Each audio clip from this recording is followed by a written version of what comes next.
Hurt in a car? Call our sponsor, William Mattar. 844-444-4444. With a focus on motor vehicle accidents, the team at William Mattar has handled thousands of cases like yours. Let them help you get the money you deserve after a motor vehicle accident. Rideshare, truck, motorcycle, car, only call William Mattar. 844-444-4444.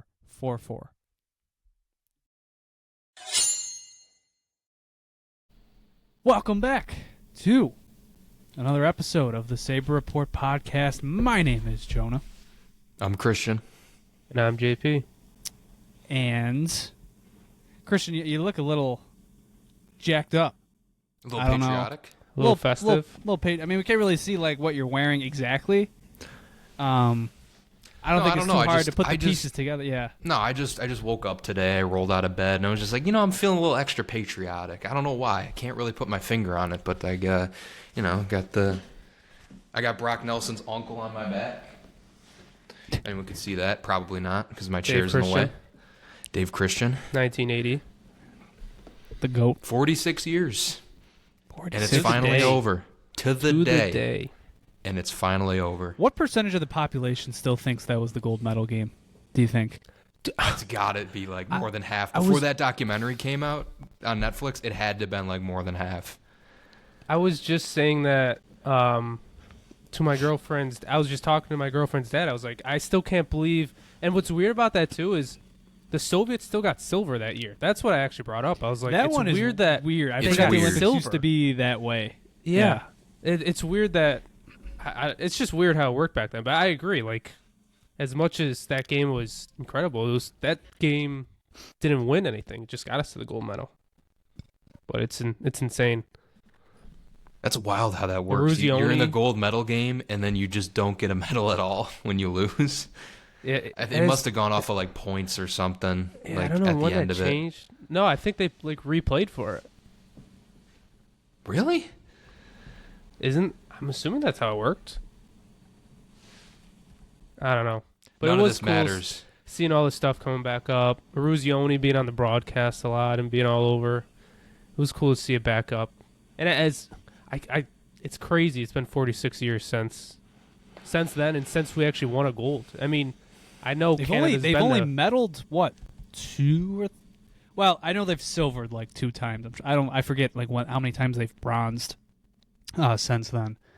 But it's been, or at least it's like 2 times silver in like the last like 20 or so years, like since the 98 ones. I think they were silver in 2002 and then they were silver in 2010, and that was it. Gold medal. Tage Thompson is an Olympic gold medalist. Yeah, they did replay. Soviet beat Sweden 9-2. Why? Why is ridiculous. 9-2, man. How the could you imagine Twitter if Twitter was around during Miracle? You know the amount of slander that the Russian athletes would have gotten? Oh my God. This is so weird. It was actually the top 2 teams from each group because Finland was the team that actually got the bronze. This was just, you're right. It was like points. I don't know. It was weird how they did it back then, but.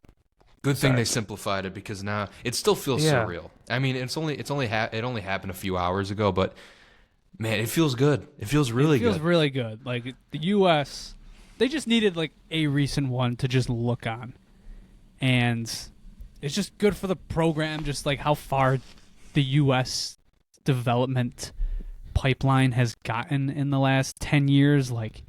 You're looking at it, Matthews is a crowning achievement. Jack Eichel's a crowning achievement. I mean, Jack Hughes, a U.S. development guy, that's a crowning achievement. Tage Thompson.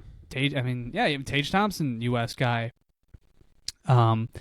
It's, just anybody on that team. Pick a name. Quinn Hughes, Kachucks, like U.S.-born players. Like, feels good. It makes you feel pretty patriotic, even if, maybe they don't feel that way throughout the whole tournament. Hey, we were once in that pipeline too. I mean, we were way down, but we were in that pipeline. We were in there. We could have been the difference. That could have been us. That really could have been us. But until I got to the age of 11, and they were like, "You're not going anywhere. Just play Every double A kid and have has fun." that moment. Every single kid has that moment where they're like, "Oh, I'm not really that good. Like I suck in the grand I scheme ain't of built things. for this. Like I'm not. No, Probably the first time my team went up and played in Canada, and we just got destroyed. Like, okay, yeah, never mind. Every I don't need to levels take to this that this. serious. Every travel team in Buffalo has had the same experience of going to Canada and just getting straight belt to ass by some their double A team, which is basically a triple A team. Mm-hmm. Yeah. Man, good times. JP and I made like the worst decision of our lives. I don't know how our father allowed this. We wore 99 for like more than a few years. Mm-hmm. like a fairly decent time. I got off of it quicker. Like JP held on to it for a little while, and I'll just never forget. It's something like I Thought it was realized him. as I got older. I'm like, I always got more. Like whenever I went to Canada, it just seemed like people didn't like me, and now it makes sense. You know, now that I'm older, I'm like, yeah, I could see why maybe that was an issue. I don't think I ever remember getting chirped for that. Really? I don't know.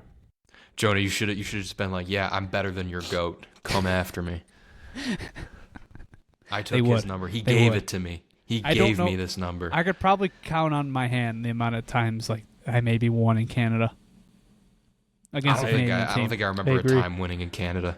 I think I had a tournament in Canada, and we faced like a team from Sweden and got like destroyed too. It's like We played a team. We played a team against like a Quebec team, like these French Canadian kids.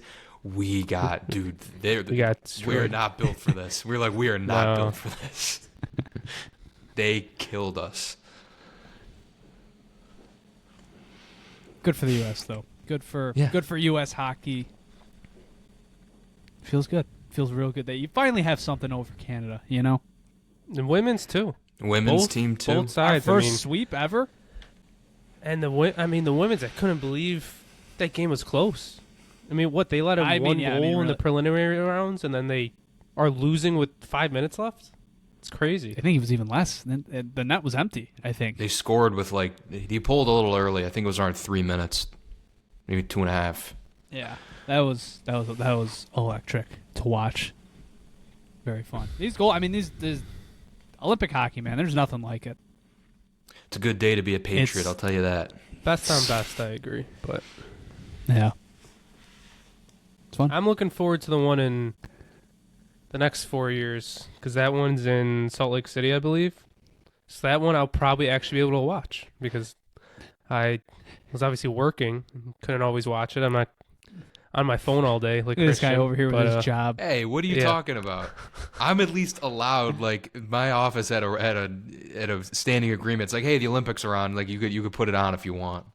And on my phone, I was watching it while I was at work a little bit. From the rest of the word. We had it on for most of this the country Olympics. could get invaded. JP probably wouldn't know about it until he clocked out at 5. I check my phone throughout the day, and I see like 200 or 300 text messages from our one group chat because idiot number 1, 2, and 3 just keep texting. Sounds like a skill issue, man. Christian's a part of that idiot group. But I don't know if I'm excited for the next Olympics because like I like watching early morning stuff. I like early morning games. I do. Like especially like today was perfect. Sunday morning Olympic gold medal game. Nothing gets better than this. I agree, but I didn't really watch any of the other hockey because it was during the day.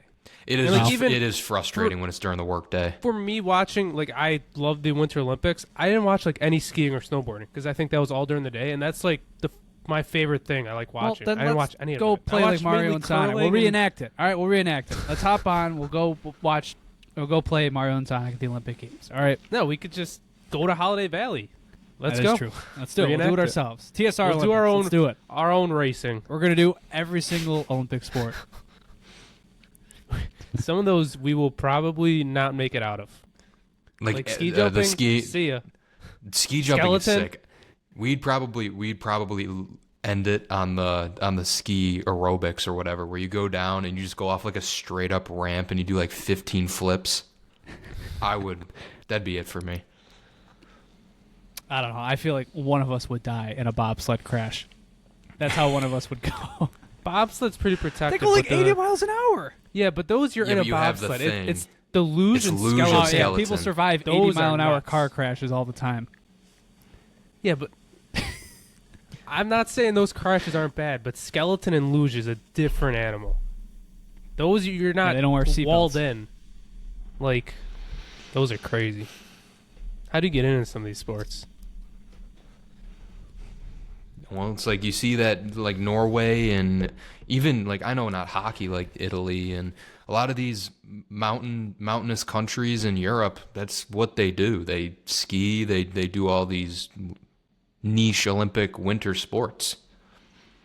Over here, it's more mainstream. It's more just the big four sports. Well, that's why Norway won. Oh yeah, they cleaned up. Yeah, especially in skiing. Yeah, I think someone said this to me this weekend that, like, I don't know, maybe in the 90s, Norway was getting rinsed at the Olympics, so they just invested everything into skiing, and now they won this Olympics. Oh, it worked. Good for them. Well, the Olympics are wrapped up. The U.S. has won gold in both sports. Tage Thompson, gold medalist. Tage Thompson, a 3-time gold medalist now at international tournaments. Jack Eichel. Not 3 times. Well, no, he is only 1 time, right? I think his resume only includes a cup and a gold medal. I say that only. Yeah, I say that only. It's unfortunate Rasmus Dahlin couldn't come home with the bronze. Sweden I feel bad for Luukkonen. He would have came home with a bronze. I think he's still going to get one. Obviously, he didn't I don't play. know. He wasn't on the roster. I don't think he will. Technically. But he was supposed to be on the roster. I don't know. It does suck he couldn't be there though. Even if he didn't have played. I don't know. Well, in any case, back to business. Back to Sabres hockey. Wednesday night, Newark, New Jersey. We're back. Let's go. Let's do it.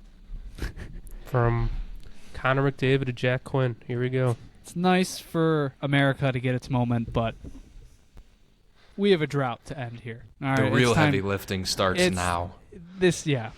Real loyalty lies in the crest. America's actual team is about to return to the ice. Am I the only one that's nervous coming out of this break, being on the road 3 games, going back to Florida? I don't know, man. I hope they don't come out slow. Yeah, I mean, I'm just worried that or not worried. Well, when Thompson went out with that injury, I was getting horrible flashbacks to 2 things. Well, one, I know Dylan Larkin was horribly hampered at the end of last year. He had a great 4 Nations, and then he just was not as good with the Red Wings down the stretch. And also, did we ever find out what it was that hurt him? I don't know if I ever saw clip reposted. Somebody said he got cross-checked at one point. So I was getting flashbacks to Norris's injury. Are we gonna have to deal with something like that with him from now on? I don't know. Seemed okay today. I thought he played fairly well in the gold medal game. So hopefully he's all right. And I don't know. The one I with these injuries, is Zach Benson still taking the ice yet? Yeah, what? I was surprised by that. I don't think. Did you see the update on Zach Benson? No update. Was there one? No, there was. Paul Hamilton an hour ago. No. Oh, okay, I did not see that.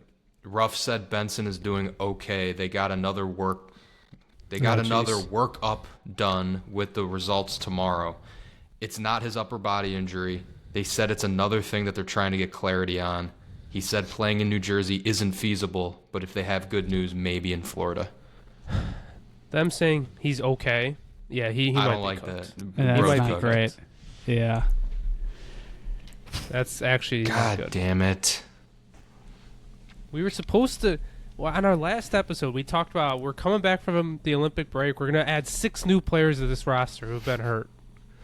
And now it's not looking like that. Norris, he practiced with the non-contact. Norris and Dunn practiced non-contact in the second practice. I wanted to throw my phone back through my window when I read that he was in a no-contact jersey. In the first practice I was back, get the hell out of here with that. Come on. They say, yeah, he almost played before the Olympic break, and then he comes back in a non-contact jersey. Like, I know the passage of time has, like, happened, so, like, they're better off that the Olympics happened, obviously, but it feels like they didn't get any healthier. Like, I know they don't play for another 3 days, but still, aside, like, Norris will play in New Jersey, but, like, aside from him and Dunn, like, kind of feels like that was it. I mean, I guess Lukin will be back, too. He practiced? Yeah, he's been practicing. Yeah. So, I don't know. And Metsa was called up today? What's that? And Metsa was called up today? I don't know if that means anything. Yeah, hopefully that means... It's probably Timmins, because Timmins haven't heard anything Timmins is taking the ice yet. No, I saw him in the weight room. There were pictures of him in the weight room. Yeah, he hasn't been on the ice. Yeah. I mean, it's a broken leg. Nothing. I don't know. Tough it out. We got a playoff push here. Yeah. Mm-hmm.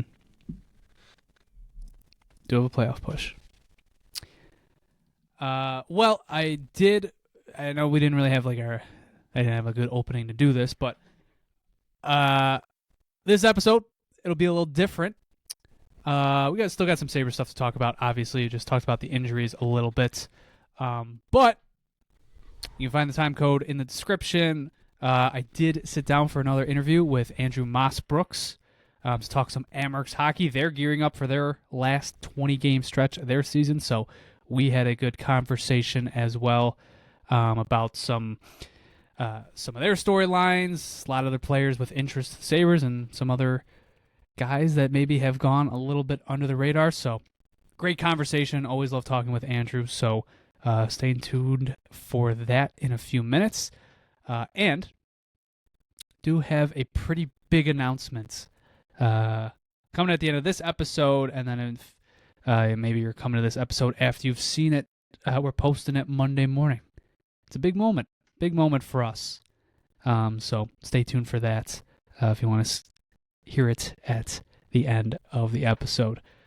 Before we get to the interview with Andrew, there are probably a few more things they want to touch on with the Sabres.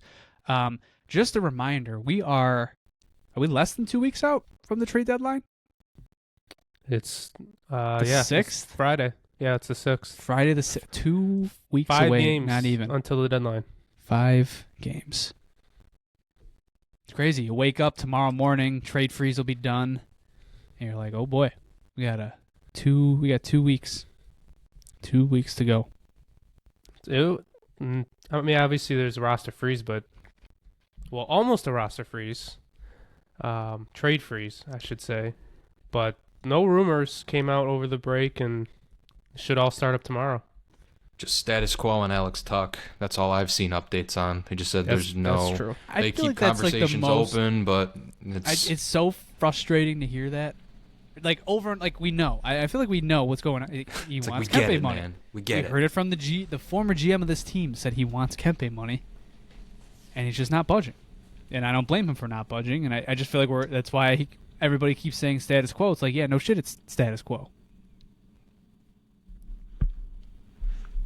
I don't know. It's a little exhausting in my opinion. Just a little. I mean, it's not like people are talking about it at length, but yeah. I love when it's like, oh, here's an update on the Alex Tuck front. There's no update. Here's an update. Same thing. It's like, 3 more times. You guys get paid to say this. Wow, you guys are insightful. Great insiders. The only unfortunate news that came out over the break was rip to Jeff Skinner. Yeah. Oh, that's right. He was put on waivers. No, he was outright released. I don't think he's on waivers. It was contract termination. They mutually agreed to terminate the contract, so he's put on unconditional waivers. So we're already paying him $6 million. Just bring him back. Bring him back. No, I hope he catches on somewhere. He wouldn't fit here, unfortunately. It's really sad, but I also kind of understand why it happened so quick. Coaches just don't trust him. That's what it is. And if he's not playing in your top 6 in scoring, I mean, you're kind of right back to the same conversation we had about him before he was bought out. It sucks. It does suck. I said this, like, I would have loved to have seen what his playoff numbers looked like in his prime. I would have wanted to know so bad if it would have translated. He's such a chaotic hockey player that I would have wanted to know if playoff scoring, if he would have kept it up. At least he got into the playoffs once. I'm happy that will never be a storyline again, and scored a goal. He did get a goal, so that was cool. But, God, I do miss him. Definitely do miss him. Party in the USA. He's forever in our hearts on the Jumbotron. We'll always have a piece of him. We'll always have a piece of him. And Thank you for your contract service. money in the Jumbotron. Thank you, Jeff Skinner. Thank you for your service. Thank you for your service.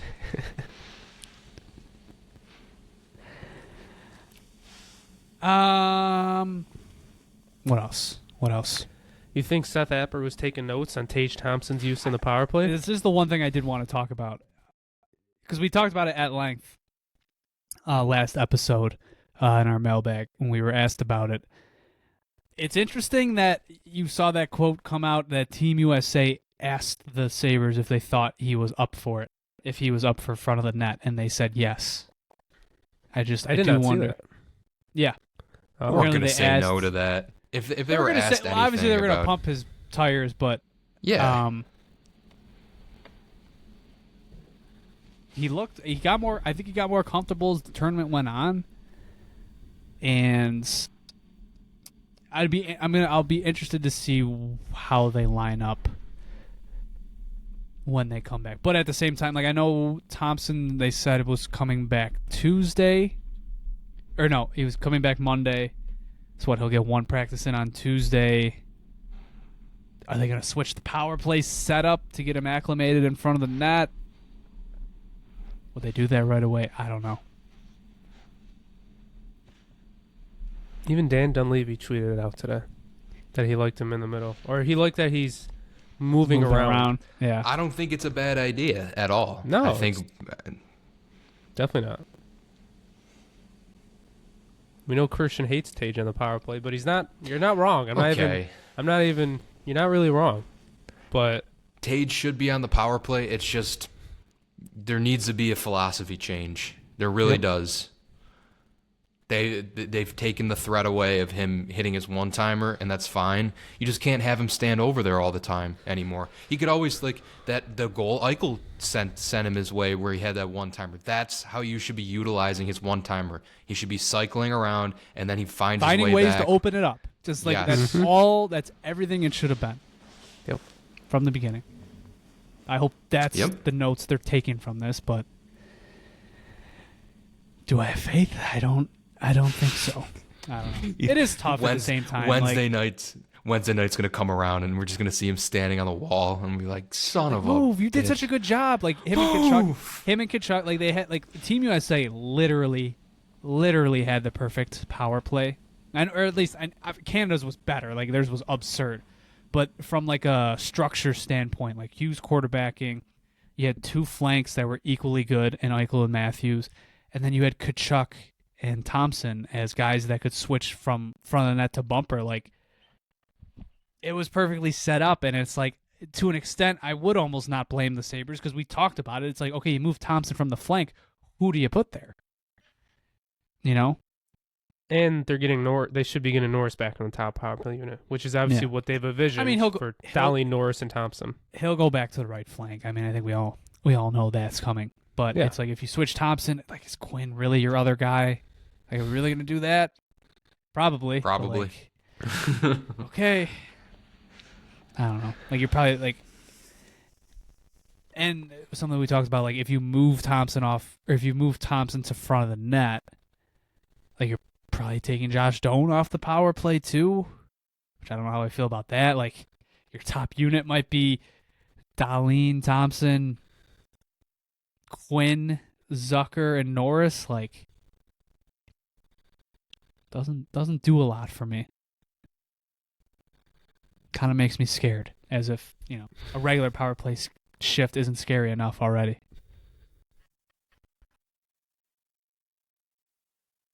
I don't know. I'm open to it. I'm way more. It's funny we're having this conversation now. Like, I'm very much open to it. I only took him a few games, and it seemed like Thompson was getting pretty acclimated. They play Wednesday, Friday, Saturday, and they don't play until Tuesday. So if we were to see a change, it would probably be then. Like, they got Sunday and Monday off. Those practices, maybe they can change something up there.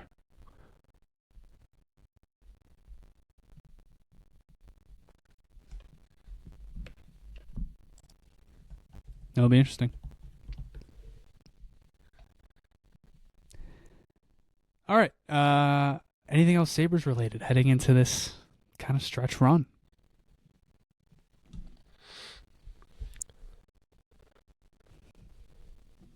I think the silence is speaking a little bit of volumes. We just need hockey back. We just need it back. When are the first games? Are the games tomorrow? No, first games are Wednesday. Wednesday? Nothing Tuesday? Nope. This last just under 2 months, it's gonna go by quick. It's gonna, before we know it, we'll be like in the last week of the season, hopefully still in a playoff spot. Like, it's weird. Like, this is like, it's gonna go really quick. This is like the eye of the storm, where everything stopped. You come to a weird pause, and then the storm picks back up right after this week. It's weird.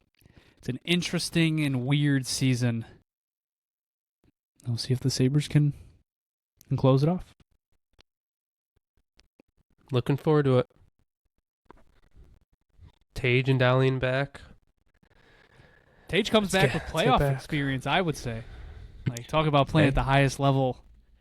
Big game experience. The highest of levels. That's right. All right. Before we get to our interview with Andrew, a word from our sponsor. We interrupt this episode of the Sabre Report podcast to tell you about our sponsor, William Mattar. Hurt in a car? Call our sponsor, William Mattar. 844-444-4444. With a focus on motor vehicle accidents, the team at William Mattar has handled thousands of cases like yours. Let them help you get the money you deserve after a motor vehicle accident. Rideshare, truck, motorcycle, car, only. Call William Mattar. 844-444-4444.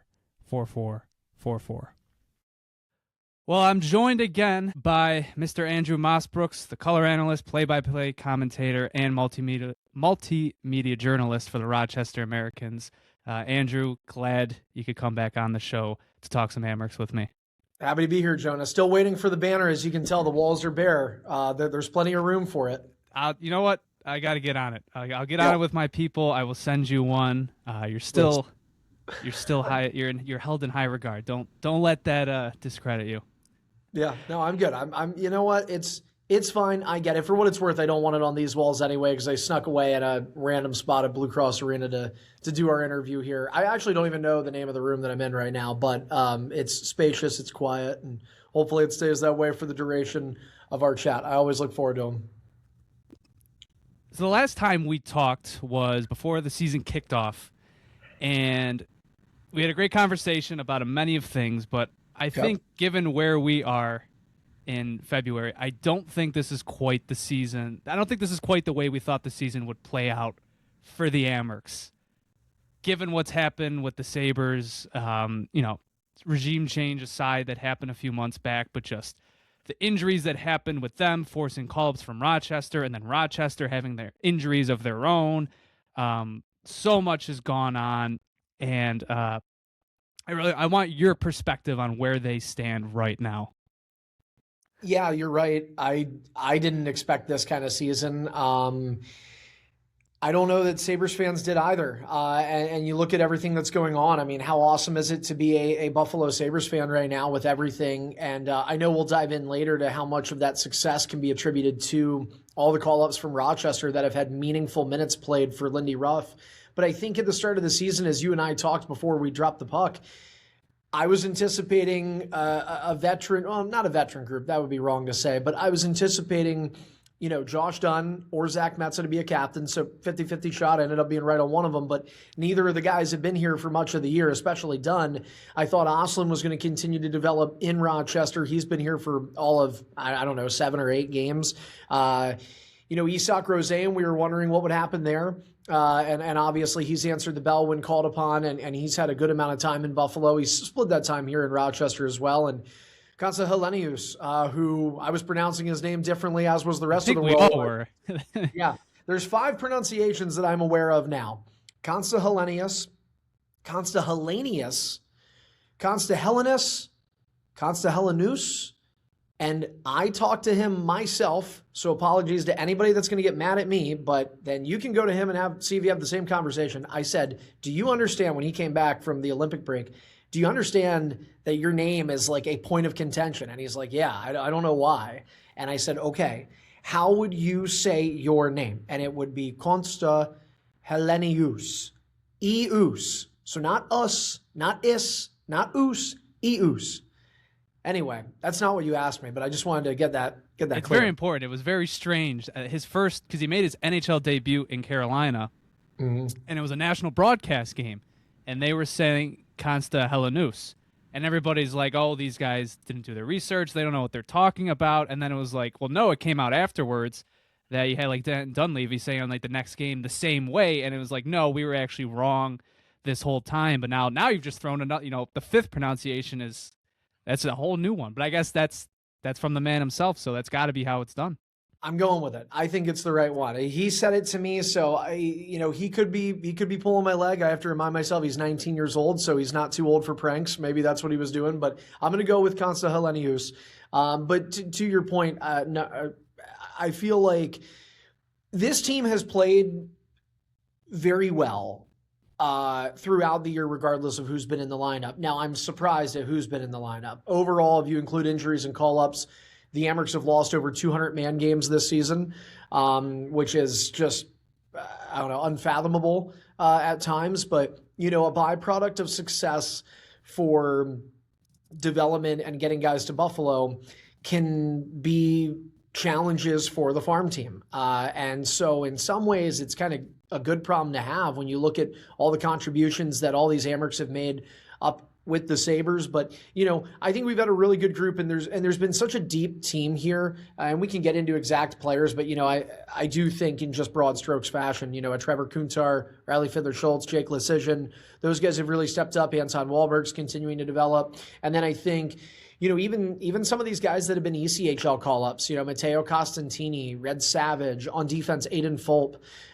they've found ways to fit in. And I think there's just such a testament to Mike Leone, the head coach of the Amerks, along with Vinny Prospel and Nathan Page on the assistant front. Like, it doesn't matter who's in the lineup. They get these guys going every night. And yes, you're in a tie for 4th and 5th. Those are the last 2 playoff spots in the North Division if the season were ending today. And 6th place Belleville is, they're 5 points out, so they're in striking distance. It's not like the Amerks are, I wouldn't say sitting pretty. They have their work cut out for them in the final third of this season, and it's a doozy. I mean, you guys look at strength of schedule, I'm sure, in the NHL. Amerks, at the time of us recording, I know this is going to come out a little after, but they got 24 games left in the season. 20 are against teams in playoff positioning. 19 are against teams with more points than them.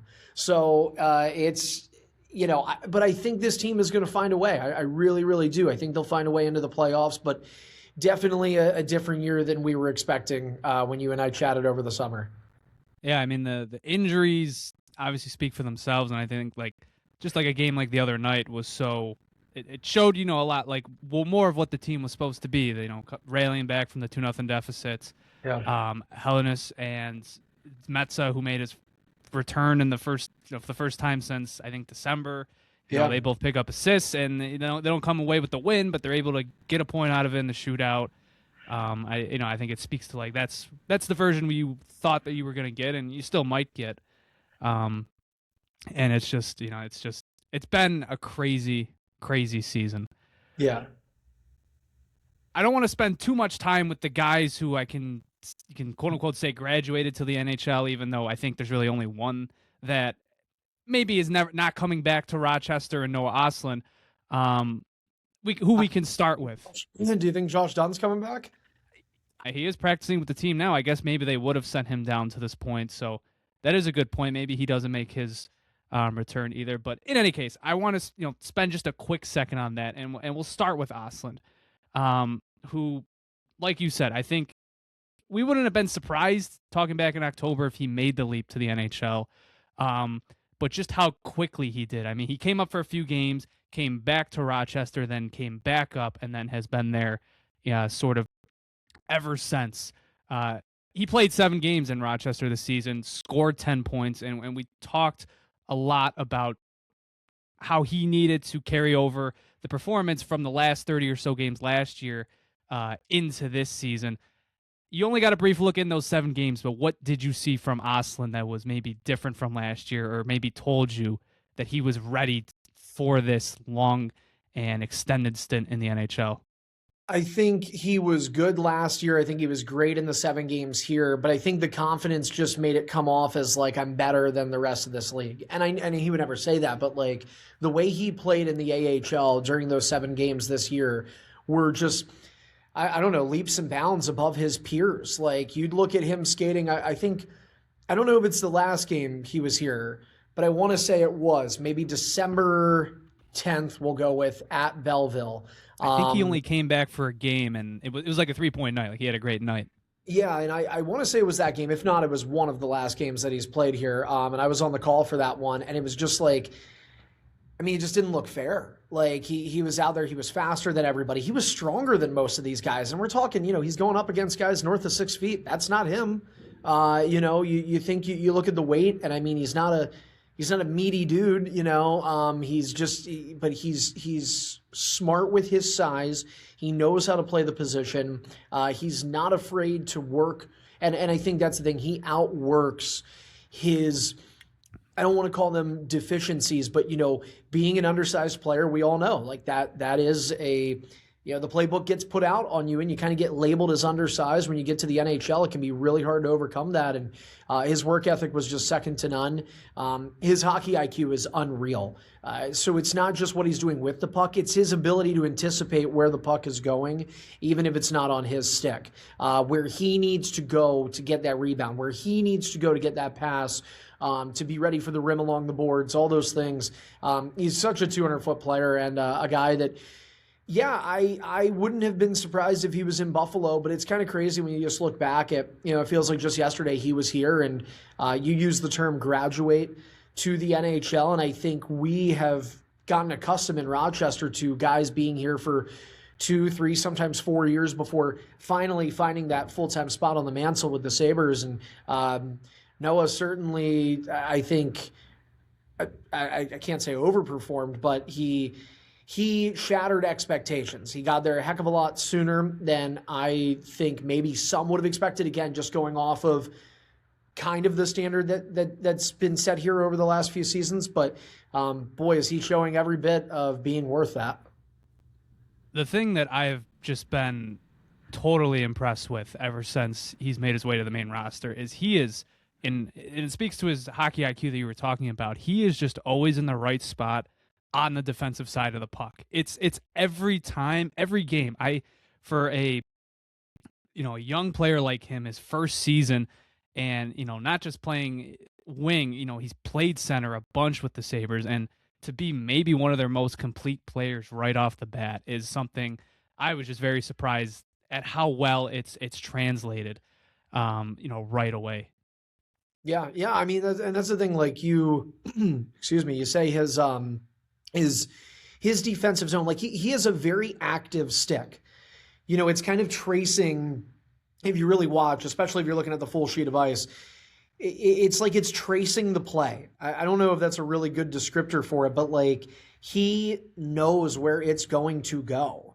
And like I said, it's whether it's on his stick or not. So it's not just from the attacking end with the puck and what his wingers are doing, but what the opposition is doing, and know where he needs to, whether it's a shooting lane and blocking a shot or getting a stick in a passing lane through guys that are going around in the slot on the other end. Like he's a really, really gifted player, Jonah. And it's awesome to see that it's just the beginning of his career. Yeah, hopefully it's just continues to only go up from here. The other two that I think have really surprised people because, being called up with the Sabres injuries at the start of the season, initial thoughts, you probably wouldn't have expected these guys to hang around with the Sabres for as long as they have. But Josh Dunn and Zach Metsa, how great is it to see them find success in the NHL? Yeah, well, and it's funny because I think when we looked at the beginning of the year, the guys that we were talking about were Ostlund, Roseanne, Helenius, Levi, and you kind of take for granted sometimes in the AHL a player in their mid to late 20s or older, and you just assume, okay, those guys are here to help the kids develop. They're kids too, apparently, and they're ones that are thriving. Like Josh Dunn got called up the day of our home opener here against Toronto back in October, and he's come down since. He's played a couple of games, but I mean, to see how effective he is. I remember Mike Leone at the end of last year's playoff run when we lost in Laval. He got emotional talking about Josh Dunn because of how selfless he is and how hard he works. And I think that's a commonality. I don't want to be a broken record on this, but hard work is the blueprint of a blue-collar Rochester Americans team, and it's why you're seeing success with all these call-ups. But, Josh Dunn's been a guy that was in the Columbus Blue Jackets system for several years. He had a deep playoff run with the Cleveland Monsters a couple of years ago, proved that he can do it on an offensive level, but he is somebody who can kill penalties. He is somebody who will be net front on your power play. He is somebody who will win faceoffs for you. And he has the muscle to hit guys off of the puck. And then when it comes to Zach Metsa, he falls in line with that Ostlund story of being undersized, which is even harder to do as a defenseman, I think. And, when you give a player a C and you tell them that you're going to be the captain in the American Hockey League, I don't think that's saying, hey, we think you're going to be here all year. But I do think there is a belief that, we factor you into a significant plan of the Rochester Americans. We feel that you will be a big voice in our room throughout the season. And, Zach Metsa proved that, yes, he is a great captain. There's no doubt about it. I love seeing him around the rink as we have during this Olympic break. But, boy, can he play at the NHL level. And he's 27 years old. So as a third-year pro, that's a little older than you look at Rose and he's a fourth year and he's 22 years old. So there's a difference there, but that adds in terms of a maturation because, Zach had done it at Quinnipiac. Zach had done it in the USHL, and he's found success everywhere he's gone. So, the first time when he got called up real early in the year, it was like, wow, there's that rookie lap and that feeling of like, I've done it now. And I spoke with him a couple days ago about this. I said, I feel like there's a difference between wanting to play in the NHL and knowing you can play there. And I asked him, do you feel that this experience has been validating for you? And he said, yeah, like this, I felt like I could play there, but now I know I can. And now I can look across the ice when we're playing the LA Kings and see Drew Doughty and know I can play in the same league as him, a player that he grew up idolizing. And, play out there against Sidney Crosby and Alexander Ovechkin and these household NHL names that, Mets is just getting his career started against. So it has been incredible. I'm so happy to know too, and I've talked to people about this, whether it's broadcasters or even coaches, that like, a lot of guys get called up and they sit. I mean, that's just, it happens from ECHL guys to the AHL, AHL to the NHL, or a guy gets called up and he plays 4 minutes a night, and then that's kind of whatever. They just needed a body. To see almost everybody go up, score their first NHL goal, get points, play big minutes, like, I don't know. I asked Don Stevens, who's, in his 40th and final season as the voice of the Amerks, like, can you remember a group that in 1 year, hell, half a season, did as much as this group has? And he said you'd be hard-pressed to find another unit like this. So kudos to Metsa and Dunn, but just the overall group as well.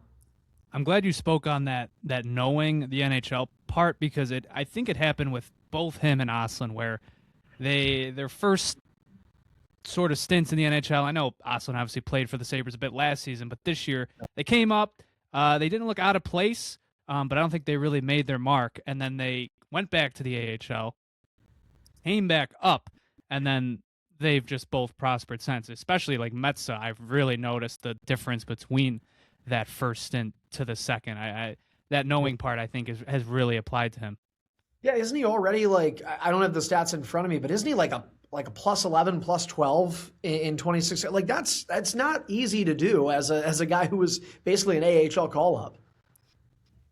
Yeah, he is currently plus 13. Wow, I didn't even realize it had gotten to that point. I mean, yeah. I mean, over the last few weeks, I mean, he really, I know Jacob Bryson went down with an injury, but Lindy Ruff has, I think, seemingly warmed up to him more as the sixth defenseman as his go-to.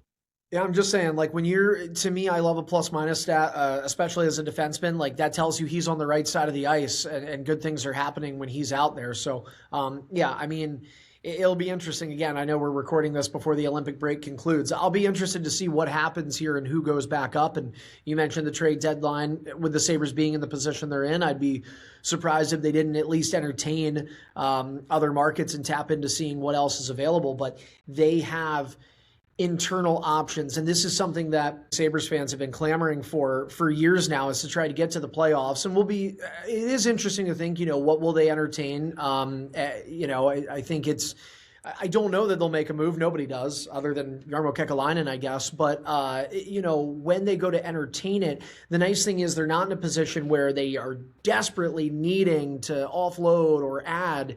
And the great thing about it is it's not just about making the playoffs this year. It's not just about trying to run at a Stanley Cup this season. The Sabres want to believe that they're going to be built for success long-term and sustainable. And you've got a 19-year-old Constantine Helenius who's having success there. You've got a 20 or 21-year-old Noah Oslin. When Roseanne's came up, he's 22 years old. You've had Josh Dunn and Zach Metsä, who are both in their mid-20s. Like, these are guys that if Buffalo wants, can keep around for long-term success, which I just think adds to the excitement around that city. And I want, obviously, because Metsä, captain of the team, and Dunn, who we thought was maybe the other pick, because they are up with the Sabres, can you speak on maybe how that absence, I would assume it's been felt by the Amerks, but also because they've still put themselves in a pretty good positioning for playoff contention, how have they battled through that? Yeah, I mean, they battled. I mean, that's for sure. And they've had to find different ways to win games. And often I think the biggest way is learning how to win low-scoring games. So, when you look at it, there's a lot of 2-1, 3-1 hockey games that Rochester's been playing lately, 3-2, as evidenced by the shootout against Charlotte just the other night. So, they're learning different ways. And I think that's one thing that Mike Leone is very candid about. If you ever listen to his media availabilities, like, he's not pretending that he's got an all-star team out there at all times. And I think that they've been able to lean on certain lines and certain players. One line that's been really consistent all year is Riley Fiddler-Schultz centering Trevor Kuntar and Jagger Joshua. So getting to see those guys play together consistently has been a massive help. And then I think Devin Levi, it was up and down to start the year, and I think there was some concern there. But, I mean, he's back to being Devin Levi. He's back to being the goalie that the Amerks want him to be. He is the workhorse of this team. If you look at every quantitative category in the AHL for goaltenders, he's leading it. Saves, minutes, starts. He's got it all. Shots faced. And, I even asked Leo earlier today, I said, looking at the rest of the season, like, is it realistic Devin's going to, knock on wood, that he's healthy and doing good? Like, it's reasonable to say he's probably starting over 50 games this year. And he's like, yeah. Like, he just flat out, he's like, yeah, he'll play over 50 games. Which in a 72-game season is pretty impressive, and it doesn't, frankly, happen that much in the AHL anymore. But, yeah, I think that between good goaltending, structured defense, I should also mention that, like, it's the Amerks forwards playing in all three zones to help out on the blue line. I think Rochester's not as good as they were last year when it comes to shot suppression. But again, you look at the guys that are up, and that can play a role in it. But they're still very effective in limiting quality scoring chances against, and they're doing good at high volume shots on the other end of the ice. So it's a team that is finding their way, and they're finding probably ways to win differently than they had last year. To be honest, Jonah, I thought last year's team was just incredible, all the talent, and it felt like they could. Honestly, even over the last couple of years, like the Amerks would just outscore any problem they'd possibly have. And this year they've had to learn to do it differently. And I think this group and that coaching staff, they deserve a ton of credit for being able to find ways. I mean, there's times I've looked at this lineup and I'm like, oh my gosh, like this, half these guys were in the ECHL a year ago, and then you go out and you win. And it's just, the system is working here in Rochester. Again, it's not, said this at the top, you're not sitting pretty. You're not sitting with a 12-point lead on a team outside of the playoffs. There's a lot of work to be done, but I truly, truly do believe in this group. I'm not even saying that because I'm wearing the logo. Like, I really do believe that when you look at when you break down certain categories, I think this team is too good to miss the playoffs, even if all those guys end up back in Buffalo. You spoke on Devin Levi, and we knew that this season was going to be a big one for him, especially back in October. They had signed Alex Georgiev, who obviously is no longer with the Amerks, but they had picked up Colton Ellis off of waivers. The goaltenders were piling up in the system, and this season it's had its bumps. I mean, back in November, Michael Leone was very honest and candid about Levi's season to that point in a night where he had to pull Levi.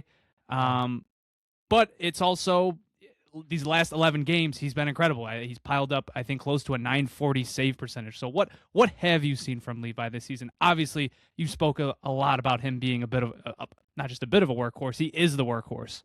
Yeah, and 3 or fewer goals against in 13 of his last 15 starts. I mean, he has turned a corner here. He had I think 2 shutouts over his last 3 home starts. So, he's done very, very well. What turned for him is, I think, just believing in himself again. You mentioned I guess kind of our viral moment of the season. I don't know, maybe I asked a bad question that day, but, Leo. That was you that asked it. I remember, I remember listening that night. I'm like, I think Andrew got him going. Yeah, I was really happy that when I saw everybody reach out, that nobody went, what idiot reporter would have asked that? Because I definitely would have been like, I don't know. No, I mean, like, and funny enough, Leo and I had that conversation. We talked about it, I don't know, maybe a week or two later. I think that Mike Leone doesn't pull his punches. He did not that day. And he said to me later on that maybe it was that week or the following that, after that media availability, after his post-game presser, he did go to Devin and he said, hey, I want you to know this because it's probably going to come out. The whole, he's got to make a save. And they had a really good conversation. I don't know what the conversation was. I don't think it's anybody's business but the two of them. But it was a positive one coming out of that. Devin Levi knows he has the trust of this coaching staff. And then I actually had a conversation with our goaltending coach, Seamus Kotick, which, we've got a docuseries called Stars and Stripes that we're making here in Rochester. We've got a great team of people that, I'm lucky enough to be a part of the process behind the scenes. And we'll have an episode coming out here soon, may even be out at the time of this launching, that you'll see some stuff from Seamus Kotick, the goaltending development coach. And I don't know if this line made it into the cut or not, but one thing he said to me is, some of this adversity is probably stuff Devin should have experienced in his first year, that he just didn't. And he was able to ride the wave, but there is a reality to fanfare and expectations that a young kid sometimes can't help but notice. And if you watch an Amerks game, that guy makes a save and it's Levi, and it's like, they love him here. And like, he got worshiped so quickly that when he finally showed some aspects of mortality, fans were sort of thrown off by that. Like, oh, he can't struggle. He can't have a bad game. It's Devin Levi. Yeah, it's a 24-year-old. It's a kid. And it's a position that, I don't know if people remember this or not, Ryan Miller was here for 4 years. So it's Devin Levi's third. So for everybody that loves Ryan Miller, use that as sort of a barometer there. And you think Ryan Miller didn't have an off night here or there? He did. There's a game against Albany. I don't remember what season it was. I wasn't here. I just done the research. But there's a season against the Albany River Rats where I'm pretty sure he got lit up in a game. It happens. Did it affect his long-term NHL career? Didn't look like it did. So I think that with Devin Levi, it's important for him to be here. You mentioned all the contracts at the start of the year. But I think one thing that Devin's done a really good job of as a Rochester resident, depending on what news outlet you watch, is understanding that he is in Rochester, and understanding that it's important for him to be here. I wouldn't be surprised if he's here the rest of the season. I don't know that he needs a game with the Buffalo Sabres this year. It doesn't mean things can't happen. Hopefully for everybody and both organizations' sake, we don't have any injuries that would force that into motion. But Devin Levi is a really smart, really talented goaltender and a really young goaltender that just had a couple of hiccups, Jonah, and I think he's back to being what is expected of him. Yeah, he had a quote, I think it was last week, about Rochester, I believe it feels like home, and I think he felt as if he was thrust into the NHL almost too fast, that he was given too much too quick. And then you talked about his first season where he was like riding that wave of like this fresh hot NHL prospect, and now these, I think, last 2 years he's really settled in to what he is now as more than just the guy who's here for a pit stop. He's like embraced that role, being Rochester's workhorse and maybe even the heartbeat of the team. Yeah, and I think the other thing too is, I go back to Leo saying that he'll probably start over 50 games. That's part of his development. I think you and I, the question, if I am correct, and don't quote me because my memory is not great, but I think the question you asked me in the summer when we spoke was, what does Devin Levi have left to prove? And I said, I don't think he really does. But if anything, maybe just, I think what we're learning is Devin Levi has left to prove that he can be an ace, that he can be a number one, like all the time. And I think you're seeing that. Like, I don't expect Devin to be leaped.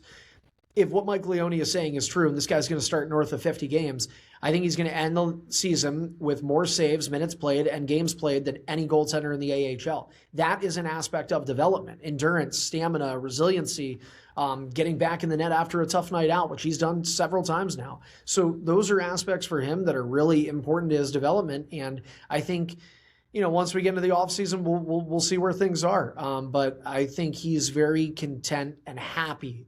That's probably a better word than content. Happy to be here and to be helping this Rochester Americans team. Well, while we're on the topic of goaltending, the backup position's been very interesting. Obviously, like I said, Georgiev was only here for about 2 games before heading back to Russia, and then you've had Scott Ratzlaff and Tobias Leninen kind of splitting time there, quote unquote. Leninen's played 7 games. Dealing with an injury, and then Ratzlaff played 6 before being assigned to Jacksonville yesterday, as a matter of fact, at least when we're recording this. And now you've got Cameron Rowe entering the picture, coming out of Jacksonville as well, and getting a professional tryout. What have you seen from Leninen and Ratzlaff in their pretty minuscule time? Their first real stints with pro hockey, and maybe even something. What can we expect from someone like Cameron Rowe? Yeah, don't forget Ukko-Pekka Luukkonen was down here. That's right, one game. I forgot about him. We had 5 games to start the season, 4 different goaltenders start, which was a franchise first. I think we said that to Seamus in the back hallway. The one day we're like, hey, we're making history tonight, and he just shook his head. Just how crazy it was. But, I would say this. I think the backup goaltending position is very interesting. You mentioned Georgiev no longer here. Leinen and Ratzlaff are both 2 goaltenders that fall under the same category of Devin Levi, and that they're prospects. They're young guys that the Sabres drafted and believe in. Unfortunately for Topias, there's been a couple of injuries throughout the season, and mainly I think the one that he suffered in December, that he was rehab skating, and then Mike Leone announced that they were going to actually take him off skates and kind of sort of reset his rehab, and then he went down to Jacksonville, played in a game, got nicked up there unfortunately too. So this is a really unfortunate year for a goaltender who I like. I think he's got size. I think his puck tracking ability is pretty solid for where he's at as a 21-year-old. And hopefully we will see Leinonen back in the crease this season. Scott Ratzlaff is the opposite. He's a smaller guy. He has some erraticness to his game. But I think that he's somebody who you can also believe in as a guy who can be a part of this pipeline. And I think initially the goal was Ratzlaff will be the ECHL number 1, Topias will be the AHL number 2. And then there was a point where it was like, okay, let's get Leinonen down to Jacksonville to play some games coming off of his injury. Now it's to put Ratzlaff down there for the same thing. And Mike Leone did say today, not to take away anything from Cameron Rowe, but from a development stance, the reason behind getting Ratzlaff down to Jacksonville is to have somebody who can get starts and have this 20-year-old kid play. He didn't have his best game against Utica. Everybody knows that now, and that's okay. That happens. He's 20 years old. Leo said that about a half dozen times in his first answer to media after that game. And, I think the goal for Ratzlaff is to play in the ECHL because the expectation is Devin Levi for at least the next couple of weeks will probably start every game. So does Cameron Rowe factor into a start here? I don't know. I think the tea leaves would say maybe one or none, but he's a very viable backup on the bench. And at the end of the day, practice habits are huge with Mike Leone. He believes that he has his team when practicing harder than any other club in the American Hockey League. And so for Rowe, a guy who's had a pretty good season in Jacksonville and has some experience in the ECHL, it's not like he's foreign to the pro game. I think it gives him an opportunity to showcase himself, even if just in practice, because again, it goes a long way here. And at the end of the day, you would never put him on the bench if you didn't think you could lean on him. So we were all hoping, Devin Levi just shuts the door on everybody, but if something were to happen, you can lean on Cameron Rowe. So now I want to turn to probably the one prospect now everybody has their eyes on. That's Konsta Helenius. Oh, yeah, you got it. I got to get. I got to get into the habit now. Tell your friends in Buffalo, you've got it down. So with Oslin making that jump to the NHL, and especially at the time, Roseanne was on the roster as well. Helenius was the one that now everybody was excited to see, what comes with him, elevated role in Rochester. And I mean, the guy has just been incredible in my opinion this season. There was a point in time where he was on pace for historic marks for a 19-year-old, and he's still on pace to, work his way up the leaderboard. 37 points in 39 games this season. He's already beaten his point total from last season in 28 less games. How have you seen him grow in just one off season from last season to now? I think it started in the playoffs, Jonah. I think last year against Syracuse and especially Laval, he was just ready to go. I think he found himself in April and he carried it into May, and then he brought it with him this season. So when I say found himself, this is what I mean. I think that he was a physical presence. He was never afraid of that kind of thing. But I think his ability with the puck got better to where, it's so cliche, but it is true. I mean, you're getting into smaller ice and coming over from Europe. And in his case, physicality was not his issue, which for some European players it is, because you have somebody right on top of you the second that the puck is on your stick.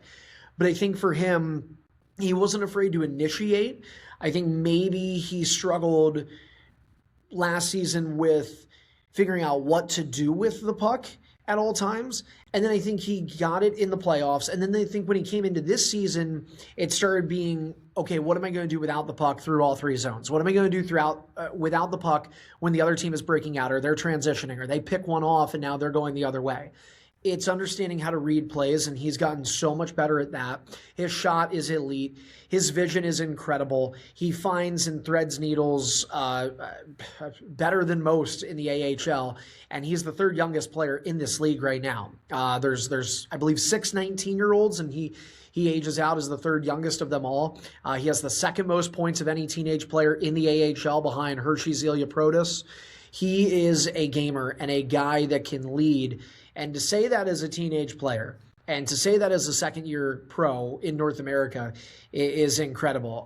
And then obviously we saw it in his second game with Buffalo. I mean, my goodness, I think we were all saying goodbye to Helenius forever after he put up 3 against Nashville. But, he's back down here, and that's okay, because the great thing that you see right away, this is what I look for, is when a player comes down, are they the same player?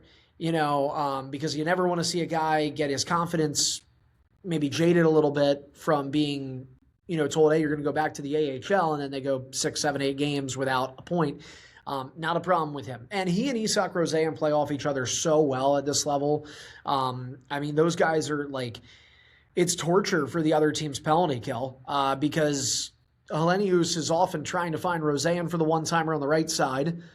But Helenius can also fire a laser of a wrist shot on the left, and he can hit a one-timer from the left. So there's so much deception that both those guys use off each other to kind of feed. I think the production, like you said, he already passed his totals from last year, and he's not stopping anytime soon. I think he's one of the best players in the North Division. We saw it with Yuri Kulik. We saw it with Aslan. The organization really likes to develop, players that they drafted as centers and continuing to play them as centers.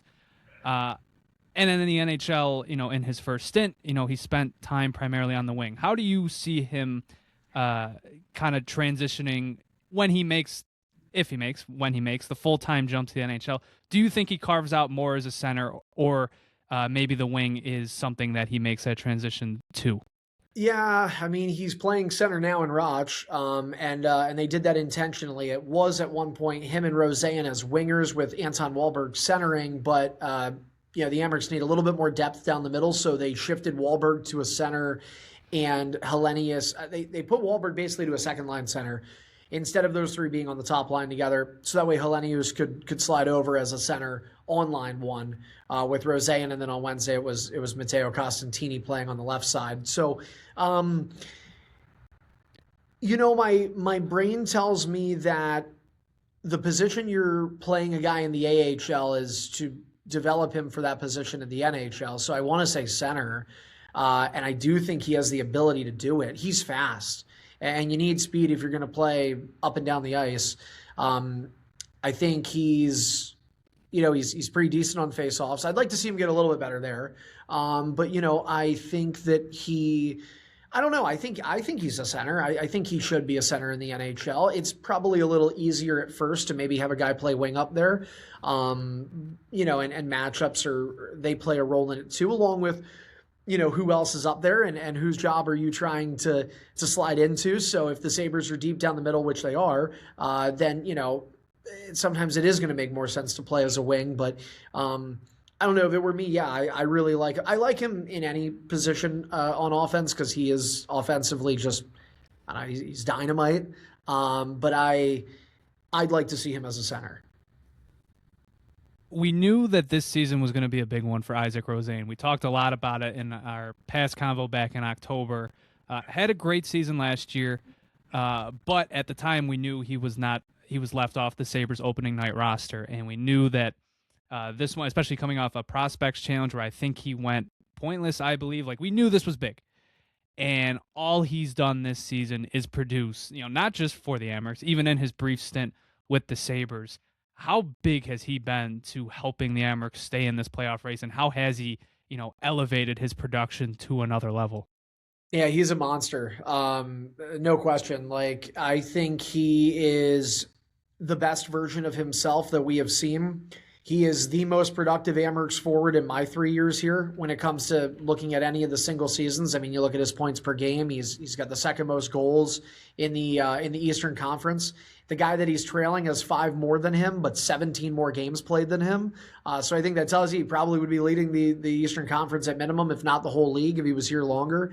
And I think Isak Rosén's done a really good job, and I asked him this a couple weeks ago, of just being more mentally composed. I brought this up in an earlier point when we were talking about Helenius, of a guy getting called up and then coming back down and maybe not being the same. And that did happen to Rosén in previous seasons, where he got called up And then I especially think back to the 23-24 season when him and Kulich, it was in November, they both got called up at the same time as made their NHL debuts. And Rosen stayed a little longer. Kulich was like there and back in one over a weekend.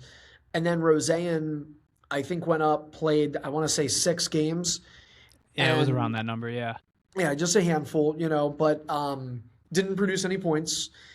And then came back here and didn't produce anything for like what felt like a month. And you saw that happen with him. I think it happened even a little bit last year. So for him to be able now to go up there, score a goal, or go up there, put an assist up, then come back here, score a goal or 2 or 3 like he's done already, it's very encouraging to see that his mentality is, I think, a lot more composed. I think he's very even-keeled with his emotions, and he just does what is needed from the organization. So whether that's him to wear red, white, and blue or blue and gold, he's there for it, and it's been great to see him get some opportunities with Buffalo. It's one of those things, like I work for the AHL team, so I love seeing him here, but I'd also, I'd be very happy for him if he gets more reps with the Sabres, and I wouldn't be surprised if he does with the way this season has gone. So with all the injuries to both teams and the call-ups to Buffalo, it was going to end up opening up opportunity in the Amerks lineup. And I think one of those players that you would immediately expect to sort of reap those benefits or reap the opportunity was Anton Wahlberg. And he has been up and down the lineup, as you've said, sometimes first-line center, sometimes second. He's bounced between center and wing. And he's currently on pace to beat his point total from last season. How have you seen him progress from this season in his expanded role?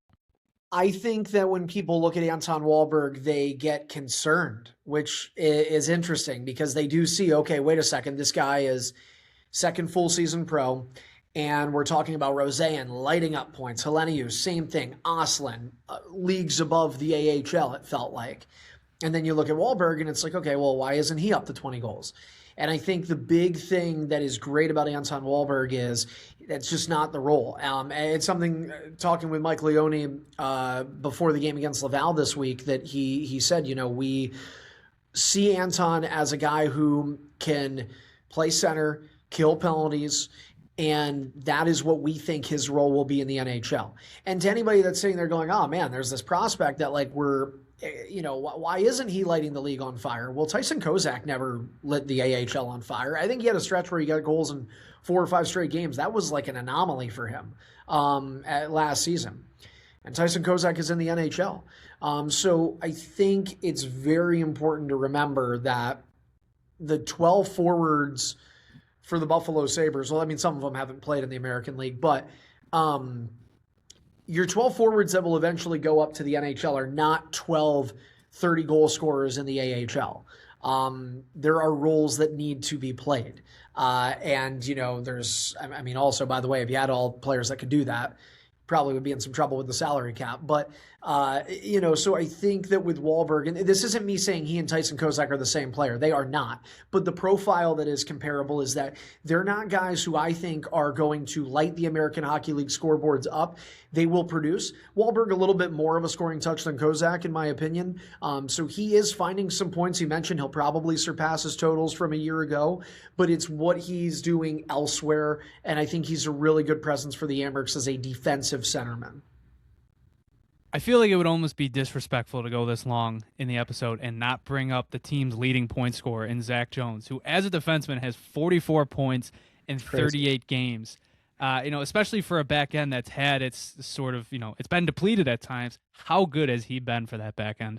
Crazy good. Like, we knew he was going to be good, but this is ridiculous. I mean, like, he's leading the AHL in points by a D-man, assists by a D-man. He's leading the AHL in all skaters, D, forwards, whatever, in power play points. I think he's got like 30 of his 44 points are on the power play. 29 of them are assists. But it's just a guy who is so intelligent in the attacking zone. His IQ at the quarterback spot on the power play is next level. He swivels around from, point to point, finds his lanes through traffic. And he's really smart at like shooting pucks, not for goals, but for tips, for rebounds, for pucks that he knows are going to get knocked down and provide a secondary chance. That being said, I mean, he is finding the back of the net a little more regularly over the last couple of weeks. But yeah, Zach Jones is such a good player. He's proven that he can be in the NHL. I know he's had a couple of call-ups to Buffalo. They haven't really resulted in games played for him yet, but the case that he is making for, you know, an MVP-like season, not just with the Amerks, but with the league as a whole, especially defensively. He was an all-star along with Roseanne and Helenius just a couple weeks ago in Rockford, Illinois for the AHL's All-Star Classic. And you knew you were getting an offensive defenseman, but this kind of production is incredible. Don and I joke on air that if the Amerks get a power play goal, Zach Jones is a de facto assist. It seems like it doesn't matter. If they're getting a power play goal, he has to factor into an assist because of he's just always there, man. And there's not too many stat sheets you can find through our, 48 games played to this point that his name doesn't pop up. I know. It makes you wonder how much longer how much longer will it take for him to get a look in the NHL? How much more does he really have to prove? Because he is, as you said, he's just been on fire for them. Yeah, there's guys that, I think back to, I like to think I'm not that old, but like TJ Brennan is a guy that I think back to who was in the AHL in the mid to late 2010s, who is kind of similar. Like he scored, had a ton of points.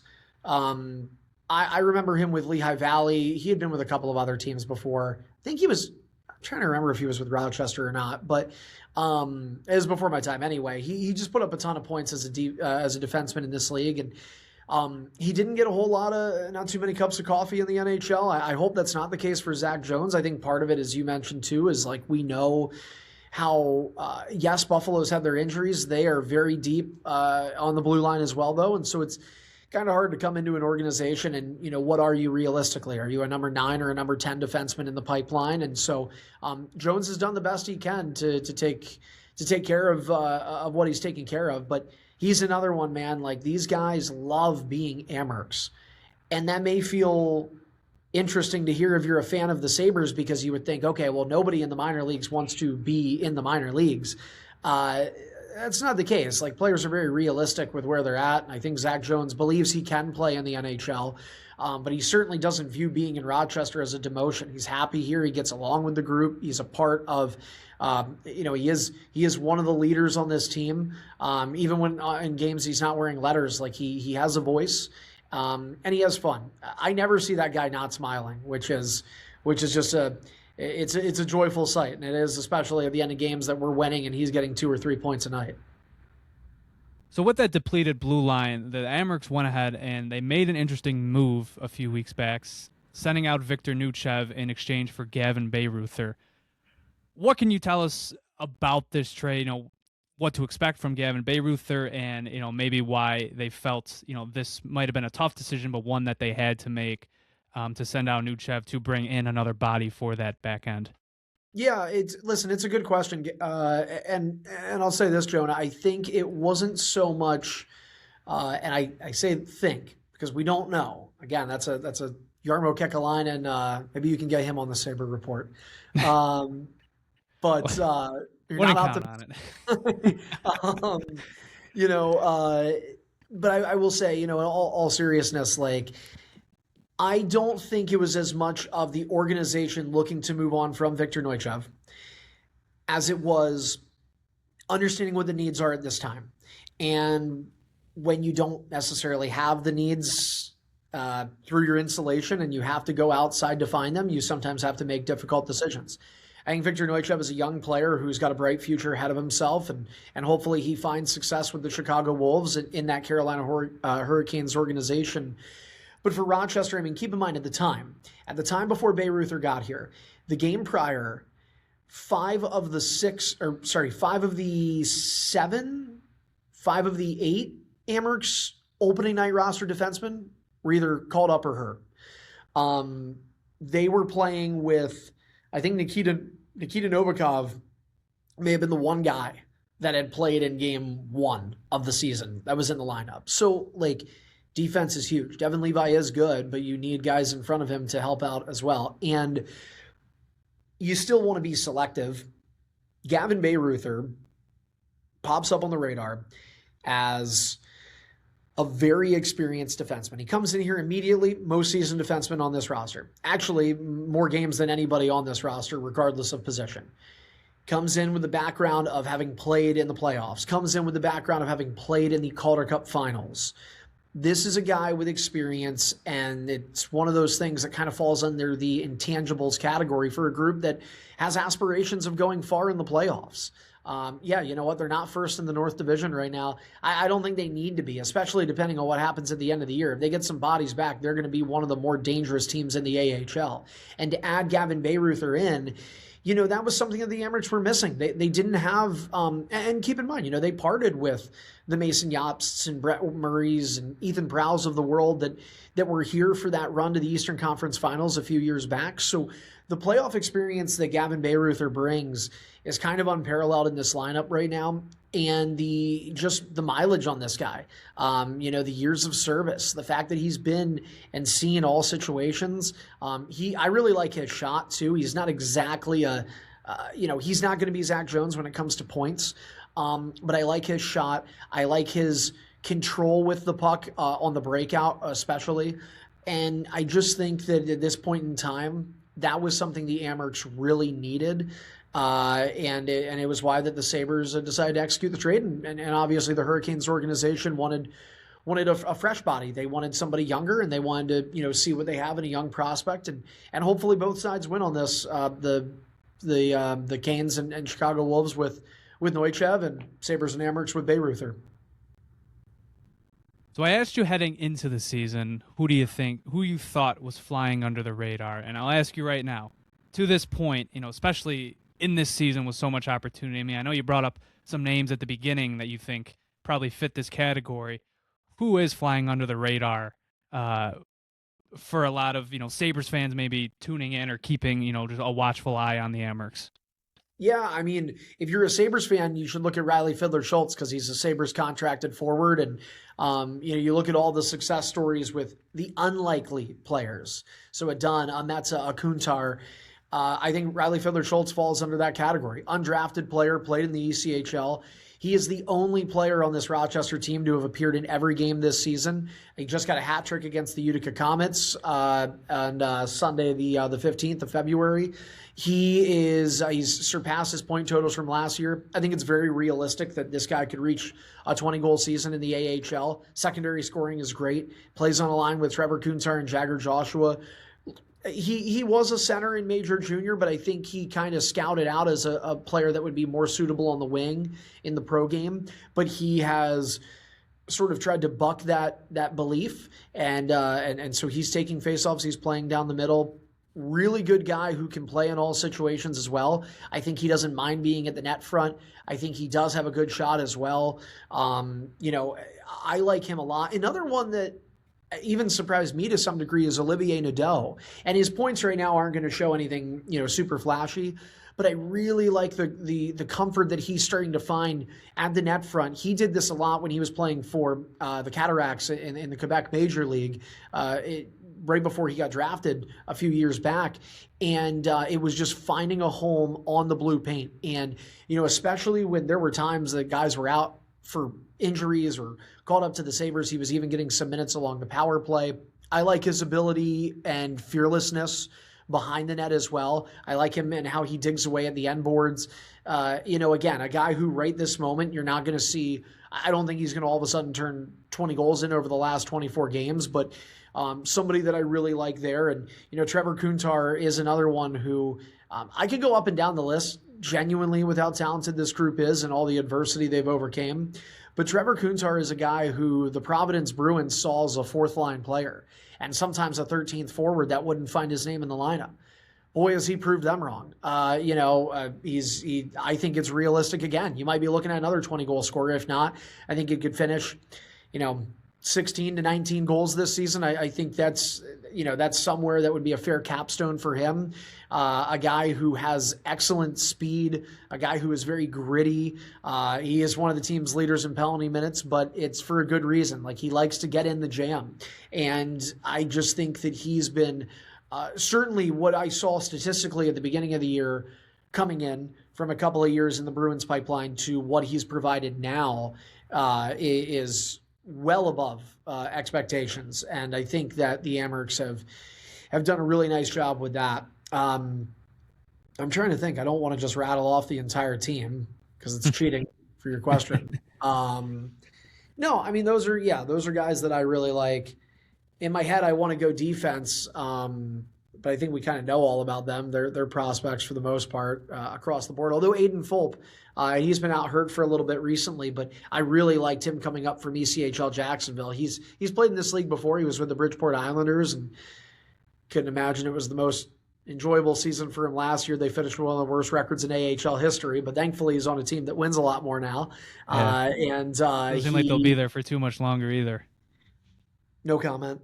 But yeah. There's rumors that's for certain. I'll tell you what, though, if wherever they are, I think they're going to be in the playoffs this year. They've turned things around. The Islanders are not an easy team to beat anymore.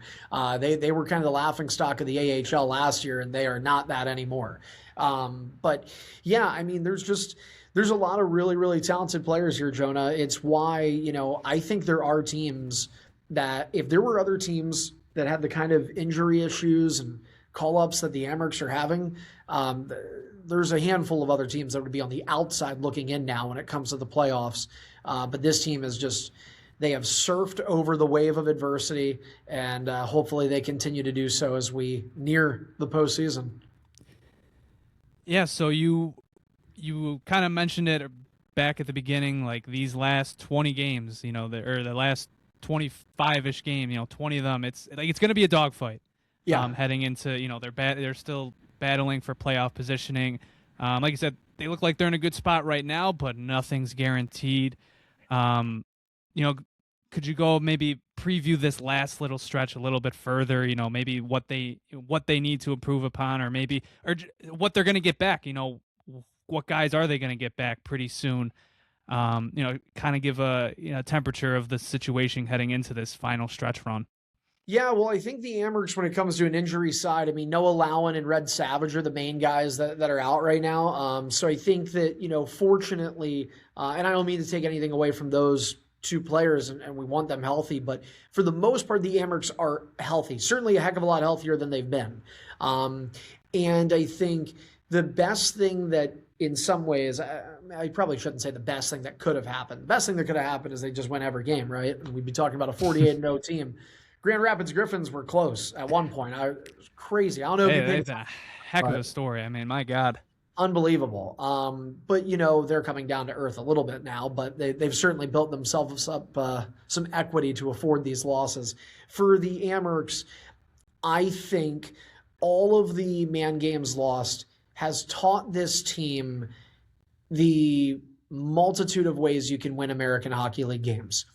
You can do run and gun, but you can play really good defensive hockey and win 2-1. You can rally when you are down if you establish a really good forecheck, if you get in on these guys, if you play selfless. I think they're playing the right way. They've done a really, really good job of that all year long. And it's just a matter of continuing to do so. And one thing that I am really excited about, and I hope that this is the case, is that the Amerks have played so good against really good teams. So in some ways you look at the schedule and you're like, my gosh, this is a doozy to get us through this final leg. But to me, it was the Uticas and the Bridgeports at times. And some of these other teams that, maybe weren't always performing as well, that were somehow finding ways to give the Amerks fits. But that, they've matched up well against Laval. They've matched up well against Syracuse. They have a winning season series against Syracuse, tied with Laval through 4. Those two teams are at the top of the division. Toronto's been tough. They'll have 2 more games with the Marlies. Cleveland, they're battling too. But I like the way this team has played when they know they're playing top teams. They get up for it. So it's going to be a challenge. And I'll tell you this, I would not be surprised if, we get into the second to last week or maybe even the last week of the regular season trying to figure out what the fate of this hockey club is. But, I really do hope and really do believe that the fate of it is to play a game beyond April 19th when Game 72 wraps up in Hershey. I would agree. I would love to talk about some AHL playoff hockey whether that's before, whether or not we're recapping the season when it's all said and done. But that's I think basically all I wanted to ask. Any closing thoughts? Anything that you want to bring up or mention before we sign off here? I think we're a very fortunate organization to have two teams talking playoff hockey, and I know that hasn't been the case. It's fun. Yeah, like winning is a good time. And again, I think it's just really cool to see how it's happening. I don't want to try and put comparisons that are too bold up, but like there was a period of time where it wasn't just a Ryan Miller. It was the Vaneks and the Pominvilles of the world that were here, and they found their way into being household names in Buffalo. And I hope that the Rochester Americans have created a couple of those for the Sabres to hopefully enjoy this run and be nothing better than to see KeyBank Center and Blue Cross Arena just packed to the gills with Sabres and Amerks fans for playoff hockey. Very well said, and we can only hope. Well, Andrew, such a blast talking to you, hearing some more insight about Amerks hockey. I cannot thank you enough for hopping on once again, and I look forward to our next conversation. Yeah, let's talk playoff hockey next time, Jonah. Always happy to do it. All right, that was our interview with Andrew. It's fun. It's fun to have two playoff teams to talk about at once. It feels like... Don't jinx it yet. That is true. They're in a bit of a dogfight, as he was saying. Like their schedule down these last 20 games for them is not easy. A lot of inter conference teams that they'll play, but I think they'll be up to it, and hopefully we'll have some AHL and NHL playoff hockey going on simultaneously. Would be cool. Been a little bit since that happened. I actually do kind of wonder when the last time that happened was. Last time they were in the playoffs at the same time. I'd have to go back and look. Yeah, I don't know if those early 2010s teams made it or not, so. I don't know. Guess we'll find out when we get there. Yeah. It's been a little bit since we've been at a game. We need to get down there. It has been. It's been a few years. We keep saying it, but... I don't think I've ever been to a game. You've never been to a game? Never been to a Rochester game? Not once? I don't think so, no. Oh, my God. No wonder Rochester fans tend to hate They don't like fans. us. It's shit like this. We talk about their team and we don't show up to support. That's crazy.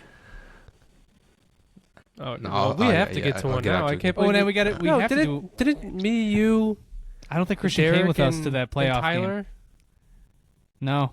Wait. It was the four of us. Was that you? Christian did not tag along. Yeah, it was me. I was not there. Wow. Okay. Well, we really have to get to a game then. That's embarrassing. And we have to do it, and we'll have to do attendees review at Blue Cross Arena. That's true. Wouldn't it just be Chick-fil-A? Do they have like a Chick-fil-A stand? They do have Chick-fil-A there. They do have a Chick-fil-A stand. That's right. Yarmo and Josh Flynn and Mark Bergevin, they were munching on some. They're tearing some it Chick-fil-A. up. You see Rochester's. Go ahead. Sorry, go ahead. I was gonna say you see Rochester's is getting a Cane's too. Chicken Tendy Central out there. Really? Cane's overrated. Yeah, it is. It's 100% overrated. I think the last time... I trust JP's opinion. He is the Tendies expert. I need to have a second time there. I've only been there once, and it was overhyped to me, but we'll see. But I think the last game Jonah and I were at was a playoff game. Yeah, I think it was one of the games against Hershey. It's when Savoy got booed. That was the game we were at. Oh, that's right. That's right. We were there for that when Savoy got announced. He didn't get booed. He got scratched, and people cheered. Oh, yeah. That was funny. Yeah. Hilarious moment. All right. We have Sabres games this week. 3 to be exact. JP, your first weekly preview in 2 weeks. It was nice having a break from that. It's never fun setting this up each week. I know. You work so hard for us. It takes longer than you think.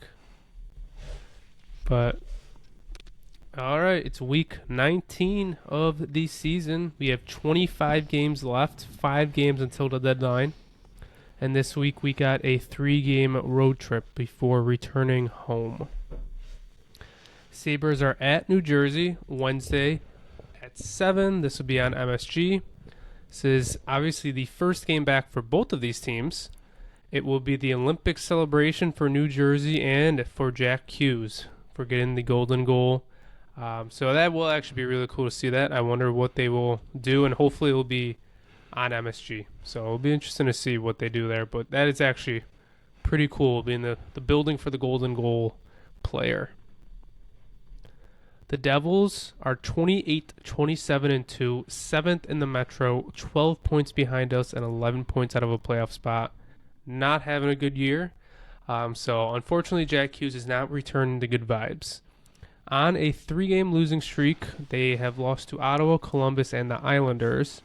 We currently have a season split with them, as they beat us 5-0 on Black Friday, and we beat them 3-1 less than a month later. Their power play is 15th, and their penalty kill is 19th. I think Lyon will get the first game back with UPL coming back injured. And they got Jacob Markstrom and Jake Allen. Markstrom 15, 13-1, and 882, 3.2 goals against. God. Yeah, not having a good year, and he's 84th out of 91 for goal save above expected. So their starter, one of the reasons they're definitely not having the best year. Jake Allen, on the other hand, is actually having a pretty good year. He is 12, 14-1, 906, 266 goals against, and he's 22nd in the league in goals save above expected.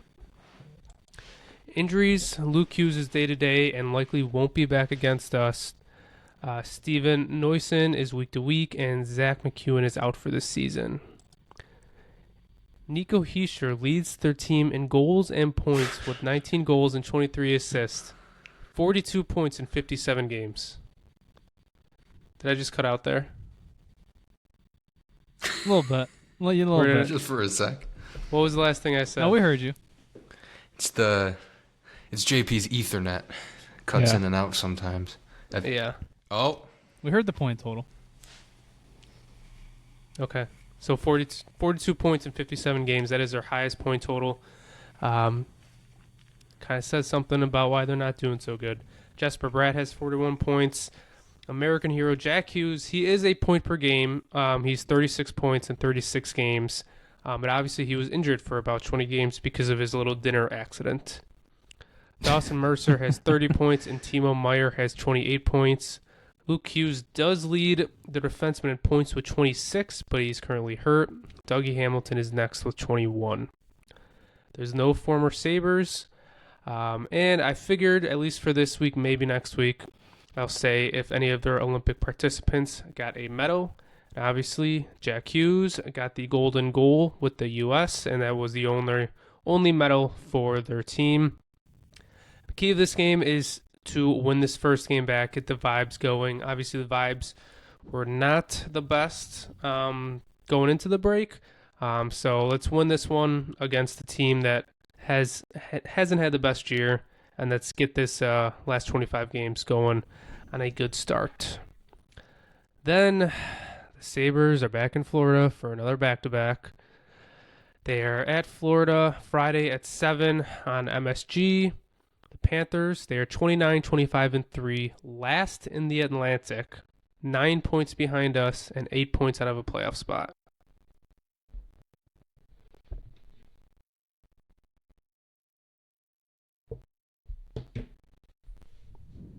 This is rough. Am I back? Yeah, now you're back. What was the last thing I said? I heard then. Christian, you're muted too. What was the last thing I said before that? I just heard then. You said then, and then just moving on to the next game. Oh, I can edit this all. It's fine. Yeah. It's fucking pissing me off. Is my current situation affecting yours now? I don't. Let's just keep going. You're good now, JP. Okay.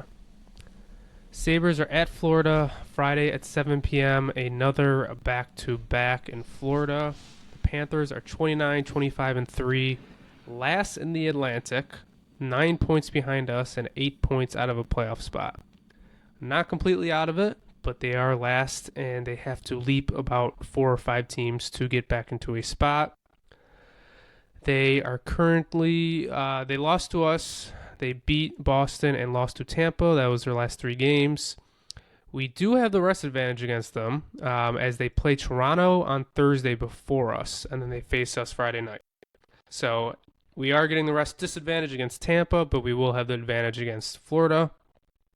And so far, we're 2-1 against them this year, and we beat them 5-3 right before the break. Their power play is we did this trip relatively recently. Yeah, Glad it was to be doing it again. Yep.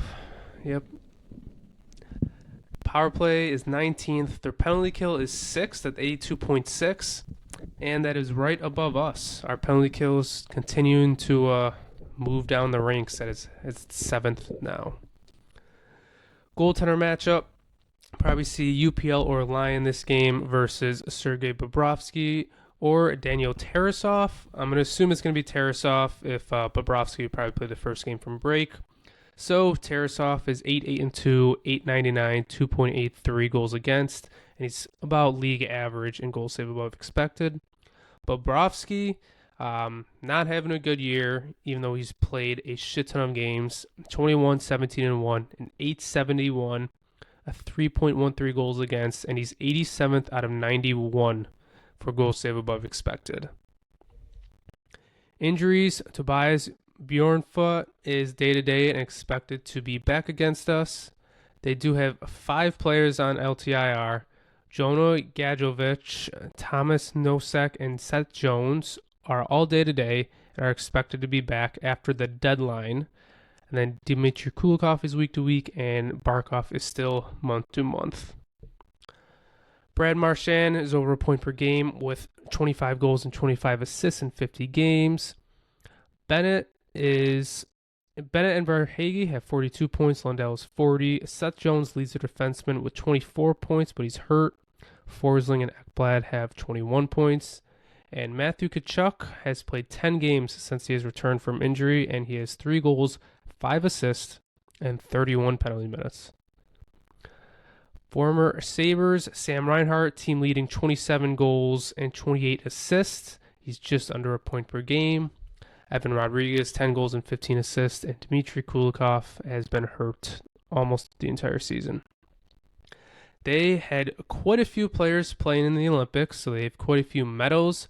Marchand and Reinhart got the silver. Lundell, Luosterainen, and Mikkola all got the bronze. And then Matthew Tkachuk got the gold, and Seth Jones was technically on the roster until he had to get replaced, so I don't know if he'll get an injury. If he'll get a medal, but he was on the roster prior. Key to this game is to win the first game of this back-to-back. Keep beating them and bury the Panthers. We don't want them to have some triumphant return to the playoffs.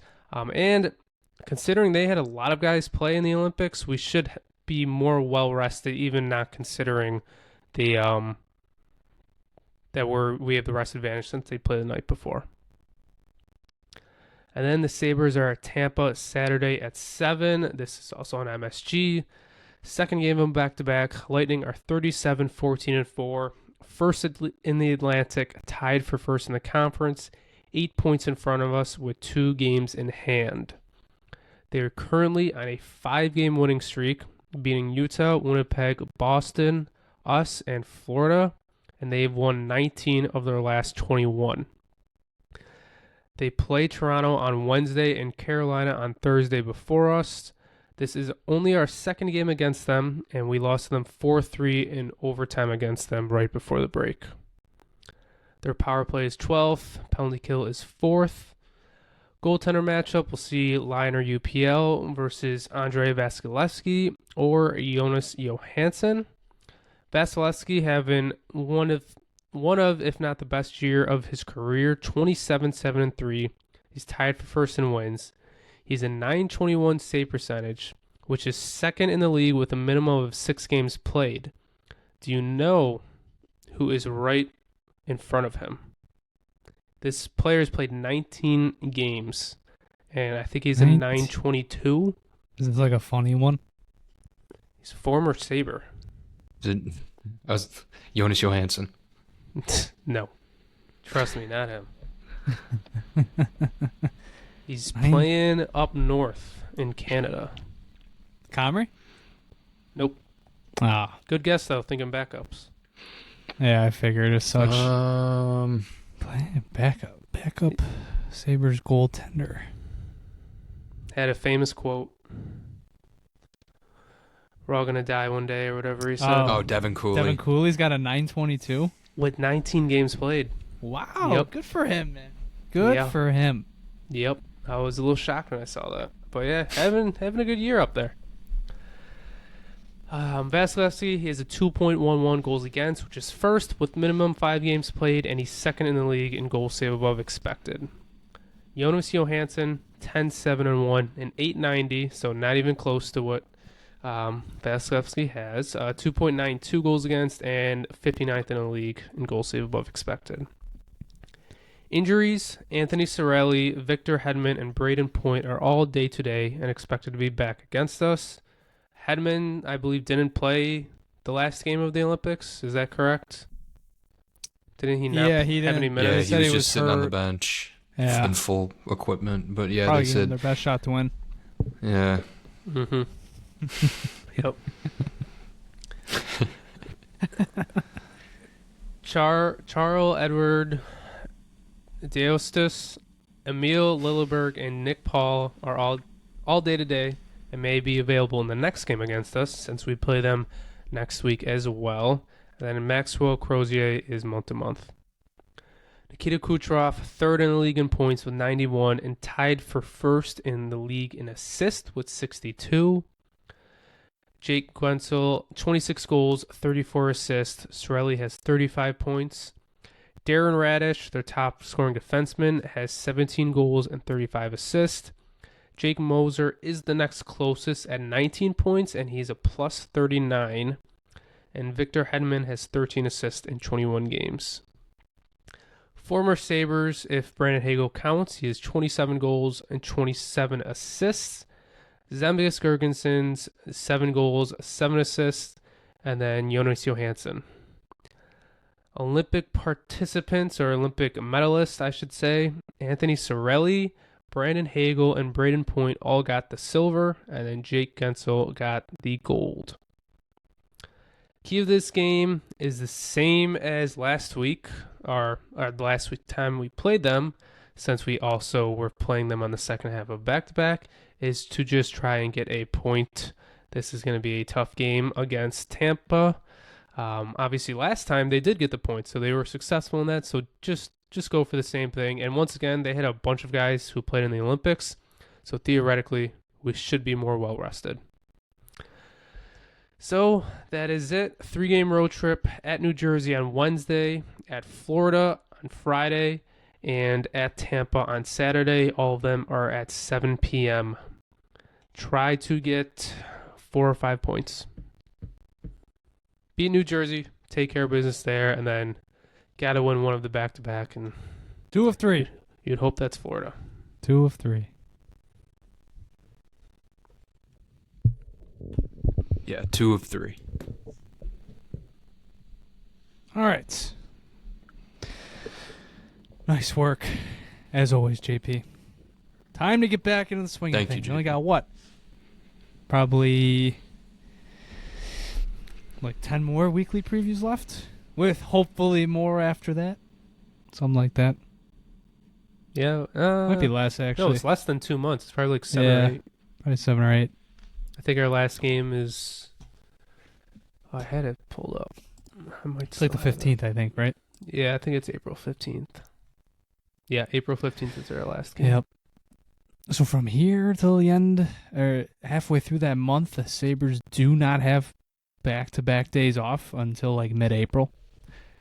So revving right back into high gear. We've 2 days off after this. This maybe week it was 3. Maybe it was after 3. this. That's what I was thinking of. I think it's 3. Yeah.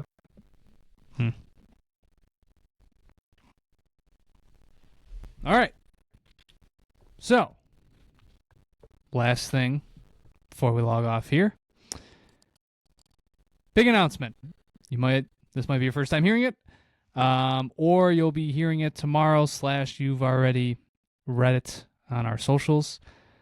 But the big announcement is the Patreon page is up and running. We had it. We had one live. We never really plugged it much. It was just something that you'd have to kind of find through our links. And if you went to, we only had one tier, and it was a support tier for anybody that wanted to throw $1 our way in terms of support.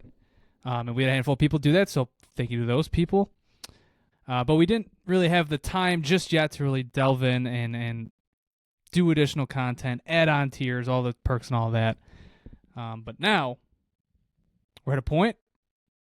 I think we're ready. I think we're ready for a run at additional content for the people that want it. Like, this is not going to change our normal, workflow. We're not gonna monetize our normal content or anything. Like, if you enjoy us as we are, we're here. But if you want more content, then there's more for you there. So before I break down the tiers, anything you guys want to add? Yeah, I mean, if you like listening to us and don't mind our personalities, you'll come on over and we'll probably talk about some more stupid shit, not just the Sabres. So, but on the other hand, if you can't stand any of us, then probably not the thing for you. I think JP said it all. Just putting it out there. If you don't like us, that's fine. Sometimes we don't like ourselves either. It's okay. Mm-hmm. It's okay.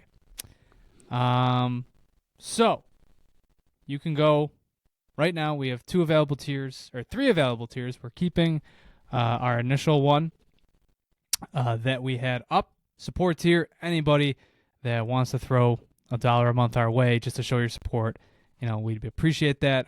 This stuff, as much as we love it, it takes time out of our lives, some money that we put into it. And we don't do this to make money, but making it easier for us, maybe upgrading our equipment someday would be a nice goal. Christian needs a new laptop. I just recently got a new laptop, so it would have been nice. Yeah, this is all going to a fund for a new laptop for me, I guess. Before we started here, I blew a fuse in my office. Great timing, honestly. Great timing. I had to move the Wi-Fi, and none of the outlets work. And my laptop, when I started, and I don't know, not even 10, 20 minutes ago, it was at 91. It's at 66 now. So it's fallen off a cliff. Yeah, so really you're just funding Christian's, daily life expenses because shit is not going well over there, it seems like. I mean, honestly, we might move past Patreon here. We might just start a GoFundMe for him. Ain't nobody donating to that. So we have 3 tiers, like I said. First one, support tier. Show your support for the show. You'll have access to all our posts and our updates. But moving past that, our other 2 tiers, tier 2, our core tier, $5 a month. You'll have ad-free Sabre Report podcast episodes, access to weekly overtime episodes that we'll record. We recorded one today. If you thought we kind of went over the Olympics rather quickly, well, we had a whole overtime episode dedicated to going into the gold medal game, some of the storylines from that, and more. That's up on our Patreon page now. And also, we're going to do some live commentary streams. That's right. We're going to get together, watch some Sabres games live with our patrons. Only one per month. Can't do it too much. Shit might get broken in Christian's house eventually. I think that's probably where we're going to host it from. Maybe JP's. But JP just got a new house, so I wouldn't want to break anything, Mm-hmm. I'll break all this stuff. So that should be fun. Also, early access to YouTube videos. Like, I don't know, maybe a certain drought series that's been in the works. You'll have some early access to that when it's up and ready to go. And then finally, we'll have all our patrons' names shown on screen at the end of each episode or each video that we put out. And then finally, our premium tier, $10 a month. All our perks listed in the previous tier, and you get access to a whole new podcast. That's right, a new podcast. It's a bonus bonus podcast with the three of us. It's not hockey related. It might be hockey related. I don't know. We're going to have fun with that one. We're going to talk about whatever really we want. It should be a lot more fun, a lot more laid back, a very much after dark type of show. So should be fun. And then patrons will get a shout out at the end of each episode or one of our videos. So 3 tiers. Does not change our content as you see it now. It's just if you want more of us, it's there for you. And we would really appreciate any support. And if not, your regular listen is more than enough already. So we're looking forward to it. This is all subject to change as well. Like, I think this was a really good time to do it. Post-Olympic break, going into the stretch run. That way we can workshop some things, do a dry run here. And then if, some things need to be adjusted, we'll talk in the summer and make those necessary adjustments before the start of next season. So you can go to patreon.com/The Sabre Report. Head over to our page. Check it out. See if you like it. See if you want to take up a tier, and we hope to see you as in one of those. Yeah, it should be fun. If don't feel pressured. This is not going to change our normal content. It's just some additional stuff if you like listening to us talk. Yeah, for the select few of you who actually enjoy listening to us talk, you could always, you'd head over there and listen to some more nonsense we're talking about. But no, it's exciting. Yeah, it should be. Yeah, it should be a lot of fun. We've been building this for a long time. I think this was always kind of the end goal to get to this point someday. And at least give it the old college try, Yeah. Give it a good run. Give it a shot. Something. Miss the shots you don't take. Exactly. Things such as that. So. But reiterating, nothing's changing about our normal day-to-day content. So. Nothing. This is not going to be behind a paywall. Mm-hmm. So. Yeah. All right. Aside from that, I think that's basically all we got. Closing thoughts? Sabres are back in business on Wednesday.